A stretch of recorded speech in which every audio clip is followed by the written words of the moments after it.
Ô, Thiago, eu descobri como deixar os meus desenhos realistas de um jeito fácil. Se me falar de inteligência artificial, te mando pro colo do capeta. Não, eu descobri a mágica do sombreamento. Dá uma olhada.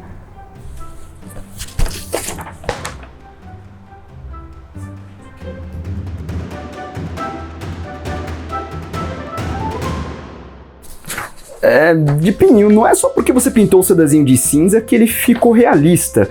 E a noção de luz e sombra tá totalmente sem lógica. Sem contar esse monte de marca de dedo. Ah, mas eu uso o dedo mesmo pra deixar a sombra bem lisinha. O segredo é que é lamber sempre o dedo e a grafite ficar passando pra sombra ficar com esse efeito que você viu aí. Lamber bem o dedo, sempre. Bom, no episódio de hoje a gente vai falar sobre como aprender a desenhar luz e sombra. Não é só você pintar de cinza que o seu desenho vai ficar realista e com a luz e sombra bem feita. Na verdade, existem vários conceitos e técnicas para isso. E muito menos lambendo o seu dedo e passando na folha. Então nesse vídeo aqui eu vou mostrar algumas dessas técnicas e teorias para vocês. E por isso a gente começa primeiramente falando sobre o problema. Parece fácil. E é exatamente isso que atrapalha muita gente. Exige conhecimento técnico e lógico. Não é só pintar o lado escuro de cinza. Artisticamente falando, existem 5 tipos ou níveis de sombra em um objeto. Vejam esse exemplo. Nele podemos identificar os 5 tipos de sombras. O primeiro é a sombra própria, ou form shadow. É a sombra no objeto que se opõe à fonte de luz. É a mais óbvia. O formato dela vai respeitar a forma do objeto em si. No caso, veja que ela faz a curvatura e volume da pera. Se fosse um cilindro, seria uma faixa contínua. Se fosse uma bola, teria o formato de um arco e por aí vai. O segundo tipo é a sombra de luz refletida. Imagine raios de luz que refletem na superfície e refletem no objeto. Isso implica em reduzir a intensidade da sombra sempre que houver piso ou algum elemento próximo da sombra própria, ou a sombra do primeiro tipo. No caso deste desenho, há um reflexo vindo do piso e da pera esquerda na direita. A terceira é a sombra sólida, ou central. É a parte mais escura da sombra. É a região que delimita a área mais obscura do objeto, o que nos permite até mesmo visualizar uma linha limitadora da região da sombra mais intensa. Essa linha limitadora é muito utilizada em técnicas de alto contraste e por um artista chamado Charles Bark. O quarto tipo é a sombra projetada. Consiste na projeção da sombra no objeto, na superfície e em outros elementos. No caso, há uma projeção tanto no piso quanto no objeto. Veja o cabinho da pera e a sombra de uma pera na outra. E o quinto tipo é a sombra de oclusão. É a sombra intensa que quase impede a entrada de luz. Geralmente fica situada em buraquinhos no objeto, quase tocando o piso em locais bem pontuais. Essas sombras são ótimas para definir limites e volumes precisos no objeto. E eu achava que era só deixar o lado oposto da luz mais escuro. Isso porque tem a parte de luz, que pode ser plena, especular, de recorte, advindas de fontes direta ou difusa. E eu preciso decorar tudo isso? Não, mas precisa saber como a física da luz se comporta. E aqui entramos nas dificuldades. Compreender a lógica física, ser capaz de imaginar e projetar os vetores luminosos e pode complicar quando juntar com teoria das cores e perspectiva. E pode ser uma técnica um tanto trabalhosa também. Facilidades não é tecnicamente difícil de aplicar. Os materiais para aperfeiçoamento são baratos, geralmente lápis graduados, e pode ser até um exercício relaxante, portanto, permite resultados bons e até que rápidos, o que estimula o treinamento.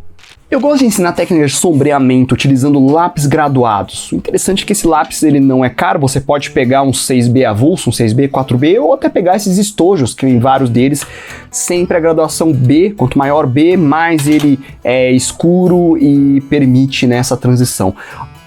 A graça desse lápis aqui é que ele é uma grafite mais macia, o que permite que você trabalhe tons distintos assim, né? Desde mais escuro até mais claro, e veja também a forma como eu seguro no lápis, né? Eu deixo ele mais deitado, então tenho mais área de cobertura e posso trabalhar camadas de sombreamento. Um bom exercício inicial é exatamente você trabalhar esse controle.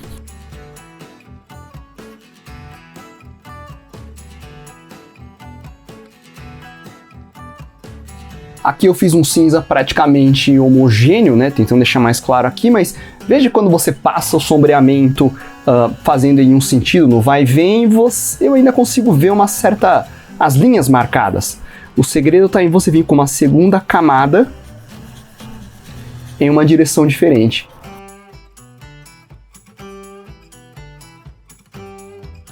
Repare que as linhas vão meio que desaparecendo, isso porque o papel ele é uma malha, né? Então quando você passa em um único sentido, pedaços da grafite ficam presos na malha somente naquela direção. Quando você muda ela, você esparrama um pouco mais e deixa menos riscado a sua camada de sombreamento. Se você quiser vir com uma terceira para ficar ainda mais lisa, experimente movimentos circulares.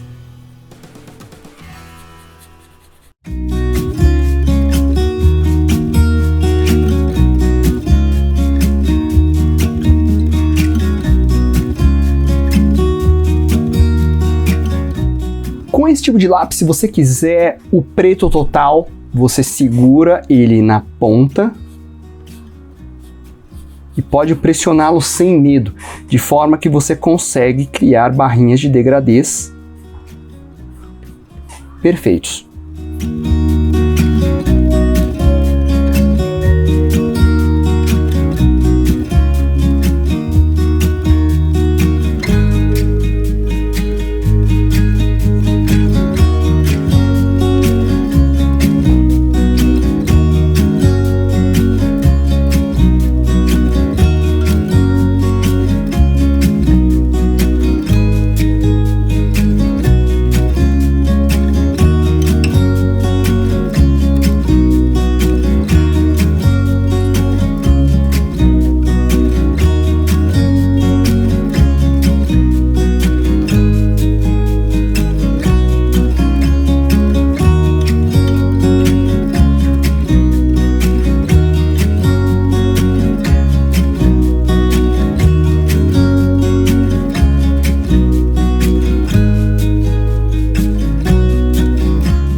Você pode limpar esse excesso com um limpa-tipos depois para deixar a barrinha perfeita, mas o importante é o quê? Trabalhar esse controle, que você consiga utilizar desde o preto total, fazendo transições aqui do cinza, do branco, do cinza claro até o branco. Você vai precisar de todos esses tons quando você fala em sombreamento.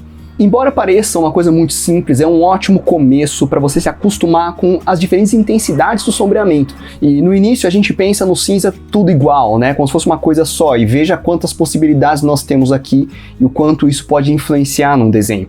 Então ajuda muito você a ter essa visão do controle, que olha, você pode jogar uma parte mais escura, uma parte média e uma parte clara para você fazer o seu desenho e trabalhar melhor as noções de luz e sombra. Um ótimo exercício é você pegar formas simples, tentando trabalhar a luz e sombra, ou objetos tranquilos. Por exemplo, eu vou pegar esse bichinho aqui, ó.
Bem, então foi aqui só um exemplo, né? Não terminei ainda, mas já dá para ter uma ideia mais ou menos de como que a gente trabalha ali um sombreamento simples, né, num objeto, numa figura, você consegue fazer várias passagens, vários efeitos. É um tipo de desenho que ele não é difícil de fazer e ele empolga, eu diria que ele é até relaxante, você trabalha ali as camadas e tudo mais. Caso você erre em alguma parte, é recomendado que você tenha um limpa-tipos, tire o excesso com ele e você continua trabalhando sempre ali com o traçado, né? Veja que o segredo é você saber onde preservar os tons respectivos, né, de sombras nos tipos que eu expliquei, e todos eles são importantes para que você veja os volumes e a tridimensionalidade da figura.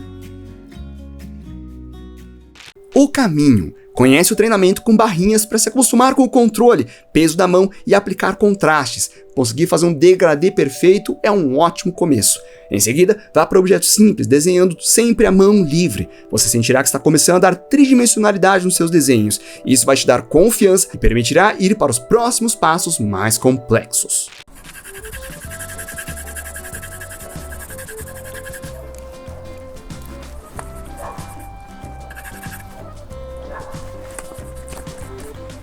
E você que para de lamber o dedo cheio de grafite para passar na folha? Que senão a sombra já fica cheia de granulado aqui por causa da folha.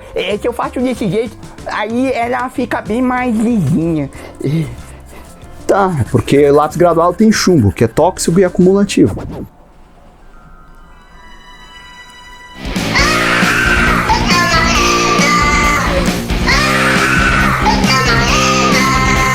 Tô zoando, não tem chumbo não, é só carbono mesmo.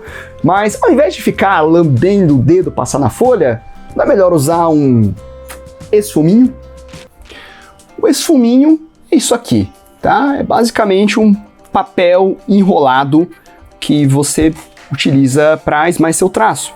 Aqui você tem essa mancha de lápis que, por mais que você tente deixá-la homogênea, mesmo anulando os riscos, como eu fiz aqui, você ainda vê os grânulos do papel. Isso é da própria textura, certo? Não tem muito o que fazer somente com o lápis. É para isso que tem o esfuminho. Esse papelzinho, além de espalhar a tinta, é como se ele quebrasse os pedacinhos de carbono que estão no papel e ele também amassasse a malha do papel de forma que ele vai ficar uma mancha mais homogênea. Então veja a diferença, né? Aqui você tem perfeitamente um esfumaçado sem qualquer tipo de textura do papel. Se essa é a sua intenção no desenho, esse aqui pode ser o seu aliado. Tem pessoas que usam também o famoso boleador para fazer isso, ou até outros detalhes como sulcos e algumas técnicas especiais para esse tipo de acabamento. Dá para você usar o esfuminho somente ele dessa forma, né? Você coleta um pouco de grafite e põe sombras bem pequenininhas, bem em alguns locais específicos, tanto que tem esfuminhos de espessuras variadas, e são técnicas que você pode brincar por aí. Certamente você tem um controle muito maior e você não deixa a folha engordurada, como no caso de você utilizando o seu dedo. Você consegue fazer umas transições mais lisas dessa forma.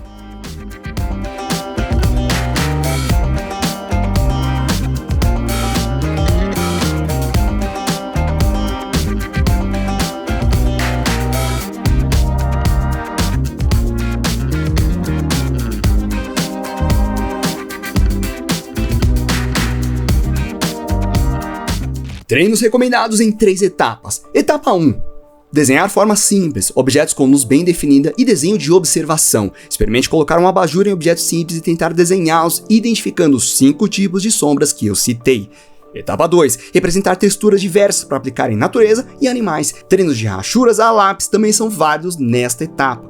Etapa 3. Retratos, composições e ilustrações mais complexas. Ao dominar luz e sombra, você já deu meio caminho andado para dominar colorização. Fica a dica. Sabe, Thiago, só tem uma coisa que eu não sei como evitar. Isso daqui. Muito bem. Saiba que essa é a marca do desenhista. Significa que você é um artista de verdade. Subiu até de categoria. Sério? Não.